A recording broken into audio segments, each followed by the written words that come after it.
This is a car that goes by a variety of names. If you like Toyota and live in America, you call it the Scion FR-S. If you live anywhere else, it goes by the Toyota GT86. If you prefer Subaru and don't mind a small price bump over the Toyota, it goes by the BRZ, but more on that one another time. The vehicle was co-developed by Subaru and Toyota, and while it doesn't have impressive horsepower ratings or cutting-edge technology, it reminds us that Toyota is very capable of producing driver-oriented vehicles, reminding us of the Supra, Celica, MR2, and the FRS's predecessor, the AE86.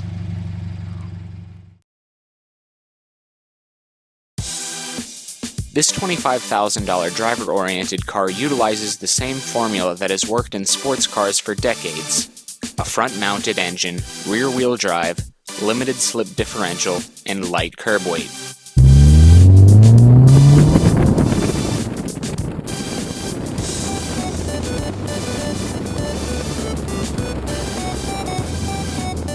This particular model has the 6-speed automatic transmission.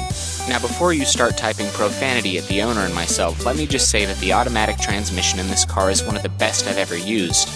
It's smooth around town and drive, but has very quick and immediate gear changes when using the paddle shifters on back roads. Would I have taken the manual over the auto? Yes, but I can understand why someone would choose the auto over the manual, as it is exponentially better than the one in the 2006 Corvette I reviewed.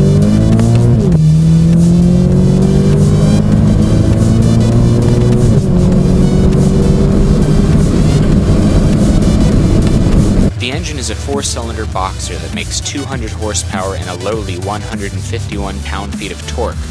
Weighing in at approximately 2,700 pounds, the FR-S isn't slow, but isn't particularly fast by any means. The 0 to 60 clocks in around 6.5 to 7 seconds, but it feels faster. That is until you shift into 4th gear. The engine simply doesn't have enough grunt to keep you planted in the back of the seat. This particular model was fitted with an aftermarket exhaust. It didn't feel any faster than a stock BRZ, which doesn't make sense because everybody knows blue tips add 15 horsepower.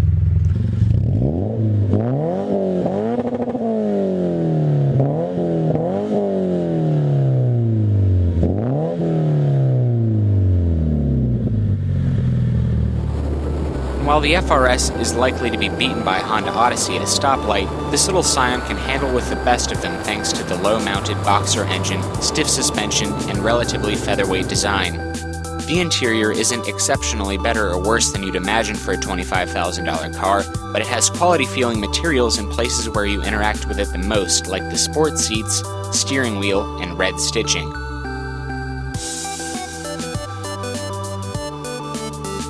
The back seats really are a joke.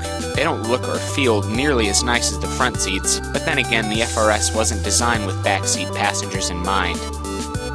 My biggest problem with this car is a small and nitpicky one: the key.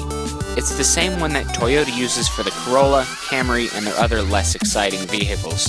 For most users, this probably won't be an issue, but for me, it's a reminder of just how miserable and humdrum mainstream motoring has become. Unfortunately, Toyota has had issues too, but with the market, not the car. Sales for the FR-S haven't met Toyota's projections as of February 2014, as they have been dropping since last August. The FR-S's failure to meet sales expectations could very well rule out any hope of a higher-powered variant, but then again, the new Supra is supposedly on the way.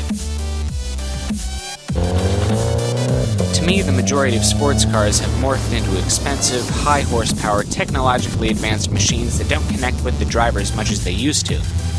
The FR-S is a simple, back-to-basics driver's car that seems to make everybody happy. And although it doesn't make as much horsepower as most consumers claim they want, it is an excellent reminder that less is sometimes more.